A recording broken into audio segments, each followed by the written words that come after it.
친히 시험 받을 때에 내가 하나님께 시험을 받는다 하지 말지니 하나님은 악에게 시험을 받지도 아니하시고 친히 아무도 시험하지 아니하시느니라. 아멘. 전도서 7장 29절. 전도서 7장 29절 우리 함께 읽겠습니다. 내가 깨달은 것은 오직 이것이니라. 곧 하나님은 사람을 정직하게 지으셨으나 사람이 많은 깨들을 낸 것이니라. 아멘. 네, 오늘도 생일주한 찬양합니다. 함께 감사합니다. 이거 많이 마시죠. 고맙습니다. 네, 감사합니다. 우리 계속해서 우리 견실한 신앙이라는 이름으로 소율이 문답 살피고 있습니다. 우리 7문을 오늘까지 해서 마무리할 텐데요. 7문을 우리가 보다 보면 논리적인 충돌을 경험합니다. 7문이 말하는 바가 뭡니까? 하나님의 작정이죠. 하나님의 작정이라는 것은 크게 4가지의 키워드로 정리가 됐습니다. 뜻, 계획, 의지. 하나님이 이 세상을 향한 뜻을 가지고 계획하신 바를 따라 일해 가신다는 겁니다. 그런데 이 모든 일들이 즉흥적이지 않고 4번째 키워드는 미리 모든 일에 앞서 계획하셨다라는 겁니다. 그러나 그 전제는 하나님의 영광을 위한 것이다 라고 말합니다. 그래서 이렇게 표현합니다. 그 목적을 따라서 일하시되 하나님께서는 일어나신 모든 일을 미리 정하시되 자기 영광을 위하여 정하셨다라고 말합니다. 사실 이 사실을 곱씹을수록 참 심요막측함과 더불어 여전히 남아있는 혼돈이 있습니다. 왜 그러냐면 이 7문을 읽다 보면 이 미리 정하셨던 바가 어제도 말했던 것처럼 2가지가 충돌됩니다. 첫 번째는 그럼 모든 일이 그 하나님 뜻대로 된다라는 생각 속에서 헤아려 보면 나는 뭐냐는 거죠. 나는 어차피 내가 한 일이 무슨 소용이 있냐는 거예요. 쉽게 말하면 하나님이 구원할 자를 구원하시고 심판할 자를 심판하신다면 결국 우리가 전도할 필요가 뭐가 있느냐, 이런 상식적인 질문을 던지는 거죠. 그러나 요즘 어제 말씀드린 것처럼 하나님의 그 주권은 결정론적이며 운명론적이 아닙니다. 그 어느 법칙이 아닙니다. 하나님이 인격을 가지시고 주관에 가시되 그 주권의 의미는 하나님의 모든 뜻 안에 분명 담겨 있겠지만 그것이 결정된 대로 진행된다기보다는 때로는 우리의 선택과 우리의 순종과 때로는 우리의 여러 모습들을 통해 일해 가시는 거죠. 그래서 함께 이끌어 가신다라는 겁니다. 돌보시고 함께 이끌어 가시며 그 목적을 향해 온 세상의 역사를 주관해 가신다는 겁니다. 그래서 양립할 수 있다는 게 우리의 믿음이며 양립하되 이것이 논리적으로는 여전히 이해되지 않는 신비인 것이죠. 누구는 그래요. 아니, 너희 개혁주의는 항상 신비를 말하더라. 말만 못하면 신비를 말하더라. 인간의 논리로는 그 신비가 무모해 보이기도 하고 답이 없으니까 애써 꺼내는 말처럼 들릴지 모르지만 여러분, 우리가 한 인생을 봐도 설명할 수 있는 게 있던가요? 여러분의 인생을 논리적으로 여기까지 왜 왔는지를 다 말하실 수 있습니까? 신비롭게 조화 이루며 양립합니다. 그래 또 하나의 충돌을 보자면 정말 이것은 여전히 문제되어지고 세상이 저희를 향해 질문해보면 여전히 할 말이 없는 것 중에 하나는 뭐냐면 그래 너희 말대로 미리 모든 일을 정하셨다 치자. 그러면 이 땅의 죄는 뭐며 악은 무엇이고 여전히 고통받는 이 세상은 무엇이냐. 수많은 전쟁과 가난과 고통 속에 숨죽어가는 이 인생들의 부르짖음은 무엇이냐. 인간의 타락조차 그럼 계획됐단 말이냐. 그러면 하나님께 책임이 있는 거네. 이렇게 따지는 겁니다. 그렇지 않습니까? 미리 정하셨다고 하면 그 뜻이 무엇보다 그 품 안에 모든 게 계획됐다고 한다면 결과적으로 논리적으로 보면 하나님은 너무 무자비하시고 아무런 도덕성도 없으신 하나님이 되어버리십니다. 이에 대한 변론으로 내어놓은 게 소위 신정론입니다. 많이 들어보셨죠? 신은 정당하다, 옳으시다. 우리 하나님은 그럴 뿐이 아니시다 라고 우리가 논리적으로 나름 변론하는 겁니다. 여러 주장들이 있습니다. 계속해서 이 현대 신학 안에서도 이 신정론은 여러 면에서 진화해 가고 있습니다. 근데 요지는 뭐냐? 오늘 본문의 주요 골격은 우리가 봤던 야고보서 말씀처럼 하나님은 재조성자가 아니라는 겁니다. 야고보서 1장 13절 다시 보십시오. 야고보서 1장 13절 뭐라고 얘기하고 있습니까? 사람이 시험을 받을 때에 내가 하나님께 시험을 받는다 하지 말지니.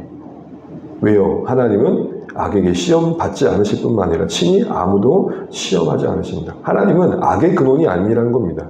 하나님은 죄와 타락의 조성자, 원인자가 아니라는 것입니다. 그 책임이 그분께 있지 않다라고 말하는 겁니다. 그러면서 전도서 7절에 뭐라 그럽니까? 전도서 7장 29절 다시 한번 읽어볼까요? 전도서 7장 시작. 내가 깨달은 것은 오직 이것이라. 곧 하나님은 사람을 정직하게 지으셨으나 사람이 많은 깨들을 낸 것이니라. 인간들이 하나님께 책임을 돌리고는 있지만 사실은 정작 그 자신들이 각자 이 세상의 악과 죄악의 원인자가 되고 있다라고 말하는 겁니다. 하나님은 사람을 그렇게 짓지 않으셨다는 겁니다. 하나님은 사람을 그렇게 짓지 않으셨다는 겁니다. 우리 가끔 그런 말을 하죠. 선생님들이 야, 나는 너희를 그렇게 가르친 적이 없다. 인간의 죄로 인해서 왜곡된 인간의 자유의지의 행함과 또 이 땅에 그로 인해 세상이 타락함으로 인해서 이 세상이 혼돈에 처하게 된 인류의 타락이 이런 모든 죄와 고통의 원인이 된다는 것이 전통적인 우리 신앙의 이해입니다. 그래서 많은 탁월한 신학자들이 이틀 안에서 하나님의 신정론을 변증해 갑니다. 대표적으로 칼빈을 보게 되면은 이런 말을 합니다. 제가 일부분을 읽어드릴게요. 그들의 멸망은 하나님의 예정에 의존하되 그 원인과 기회는 그들 자신 안에 있다. 첫사람이 타락한 것은 주께서 그것이 유익하다고 판단하셨기 때문이다. 왜 그렇게 판단하셨는지에 대해 우리에게는 감춰져 있다. 그러나 그 일로 인해서 하나님의 이름의 영광이 충분히 나타나리라고 보셨기 때문에 하나님께서는 그렇게 판단하셨다는 것은 확신하다. 사람은 하나님의 섭리가 정한 대로 넘어지지만 자기 허물 때문에 넘어지는 것임을 기억해야 될 것이다. 분명 하나님의 품 안에, 뜻 안에서 일들이 진행되고 있지만 그 모든 원인은 인간 그 자신과 인류의 타락에 있다는 것입니다. 바울도 로마서에서 보게 되면은 인류의 죄로 인해서 피조 세계가 탄식한다 그럽니다. 온 세상이 아파하고 있고 고통 가운데 있다고 그럽니다. 그래서 회복을 갈구한다고 그럽니다. 빨리 하나님의 나라가 왔으면 좋겠다라고 오히려 우리 자신들보다 저 부는 바람이, 저 산이, 저 바다가 외친다는 겁니다. 도대체 어디까지 우리를 이렇게 괴롭힐래? 언제까지 그 쓰레기를 내뱉고 언제까지 그 난개발로 우리를 힘들게 할래? 그러면서 탄식하며 하나님의 나라를 갈구한다라고 말합니다. 그래서 이 모든 주장들을 모아서 말이 뭐냐면 작정하시되 허용하셨다는 겁니다. 그 분이 하나님이 원인은 아니지만 일어난 일들의 책임은 우리에게 있대. 그것이 일어나게 하셨던 부분에서 더 큰 뜻을 두고, 더 크신 뜻을 두고 허용하셨다. 그걸 합력하여 하나님 나라 이룬 데 쓰신다는 거예요. 예를 들어서 그 고통 자체는 악입니다. 괴로움입니다. 물론 그 모든 고통이 어떤 한 인간의 죄로 인해 있다고 말할 수는 없지만 그런 일들도 있지 않습니까? 그러나 그걸 허용하셔서 더 큰 선을 만드시는 데 쓰신다는 겁니다. 한 예가 여러분, 많은 예를 들 수는 제한이 되지만 요셉의 인생 아닙니까? 인간의 그 잔혹함이 요셉의 형들에게 나타나지 않습니까? 그 불쌍한 동생을 그냥 그대로 두고 팔아버리고 그리고 결국은 그렇게 잔인하게 그의 인생을 고통에 넘겼을 때에 하나님은 그것을 허용을 하셨지만 그대로 끝내지 않고 그렇게 행한 자들을 구원하신 데 쓰시지 않습니다. 창조주 하나님이 이 땅에 오셔서 우리와 같이 오심으로 우리를 구원하기 오신 것을 못 알아보고 우리 뜻대로 되지 않는다고 십자가에 못 박았던 인생들의 그 손가락질과 비난을 고스란히 받으시며 묵묵히 십자가에서 죽으십니다. 하나님은 그것을 허용하셨습니다. 그 우리의 소리 외침과 메시아를 알아보지 못하고 부르셨던 우리의 무지함을 사용하셔서 되려 미리 정하신 그 뜻대로 우리의 구원을 이루십니다. 놀라우신 거죠. 이렇게 신정론이라는 이름으로 하나님은 나를 변론하고 나면 뿌듯함도 있지만 여전히 답답합니다. 왜죠? 이 세상이 겪는 인간의 악과 자연의 악, 자연의 재해로 인해서 무너진 자연의 무질서로 인해 겪는 고통이 너무 큽니다. 너무 아파서 머리로는 끄덕여지지만 공감이 안 됩니다. 머리로는 논리적으로는 그래 하나님 모르신 것 같다라고 끄덕여지긴 하지만 공감이 안 됩니다. 당장에 내 자녀가 알 수 없는 병으로 인해서 세상을 떠났을 때에 하나님은 오르시다는 것은 머리로 알지만 내 가슴이 용납이 안 됩니다. 이 아픈 세상 한복판에 하나님 도대체 뭐하고 계셨냐라고 질문하게 됩니다. 600만 명의 유대인이 무참하게 학살될 때 하나님 어디 계셨냐고 따지게 됩니다. 왜 하나님은 이 무질서함과 악인들의 행포에 침묵하시냐고 따지게 됩니다. 도대체 하나님은 어디 계시냐고 물을 수밖에 없습니다. 네, 하나님 알겠다고요. 하나님 오르신 건 알겠는데 지금 뭐하고 계시냐고요. 여기에 대해 여전히 우리는 답할 수 없는 아픔이 있습니다. 하나님이 침묵하시니까요. 그러나 하나님이 침묵하신다고 하나님이 아무 일 하지 않으신다라고 생각해서는 안 됩니다. 고린도전서 1장 25절에 이렇게 말씀합니다. 하나님의 어리석음이 사람보다 지혜롭고 하나님의 약하심이 사람보다 강하니라. 우리의 추측과 예측 속에 하나님은 지극히 어리석어 보일 때가 있습니다. 하나님은 참 바보 같기도 하고 뭐하시나 하는 답답한 존재로 비춰집니다. 그러나 우리의 지혜로 측량할 수 없는, 우리의 판단으로는 예측할 수 없는 하나님의 그 힘이 있습니다. 적어도 이 세상에 들끓는 모든 악들은 지금은 마치 자신들이 주인인 양 이리저리 돌아다니지만 하나님이 말씀하신 바대로 심판의 최후의 순간에 그들은 비참하게 그들의 악의 책임을 지게 될 것입니다.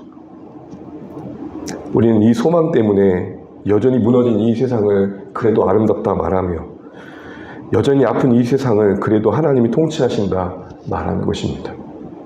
또한 하나님은 우리가 예측할 수 없는 지혜로 우리 안에 떠안겨진 고통을 아름답게 만드실 것을 믿기에 그래도 하나님을 소망합니다.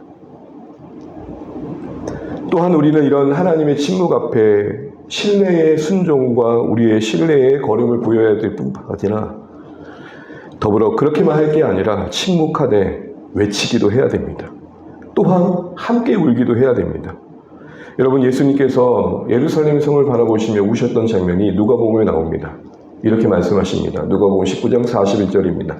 가까이 오사 성을 보시고 우시며 이르시되 너도 오늘 평화에 관한 일을 알았더라면 좋을 뻔하였거니와 지금 내 눈에 숨겨졌도다. 우리 눈에는 하나님 나라가 감춰져 있고 우리 눈에는 하나님이 약속하신 영광의 나라가 보이지 않습니다. 그런 현실에 던져진 오늘 우리의 인생을 향한 또 그 고통 안에 던져진 우리를 향한 창조주 하나님이 이 땅에 오셔서 눈물을 흘리십니다. 만약 내가 자녀를 잃어 아파하는 그때에 이 세상의 어떤 불의한 자의 그 행포에 우리 모두가 고통받을 때에 그래서 일어난 어떤 전쟁과 비참한 일에 던져져 우리 모두가 아파할 때에 하나님이 뭐 하셨냐고 물으신다면 그나마 저는 이 말씀을 근거로 이렇게 말할 수 있을 것 같습니다. 하나님도 그곳에서 함께 아파하고 계신다. 그리고 그 아파하는 현실들을 그냥 그대로 두지 않으실 것이다. 우리 하나님은 강하시다. 사랑하는 주안의 가족 여러분, 하루 종일 떠들어도 이 부분은 논란의 여지가 많습니다. 정말 하나님은 오르십니까? 여러분, 정말 하나님 우리의 고통 가운데 뭐 하고 계실까요? 이 질문을 던질 수밖에 없는 게 질문입니다. 미리 모든 일을 정하셨다고 하니 더 그런 질문이 던져집니다. 그럼 하나님, 저는 이렇게 살도록 계획하신 겁니까? 라고 따져지게 됩니다. 그러나 질문의 중요한 문구 하나가 있습니다. 하나님의 영광을 위하여. 하나님은 그분의 성품에 모순되게 행하지 않으실 것입니다. 누군가는 묻습니다. 이순신은 어떻게 되냐고. 세종대왕은 어떻게 되냐고. 여러분, 하나님은 공의의 하나님이십니다.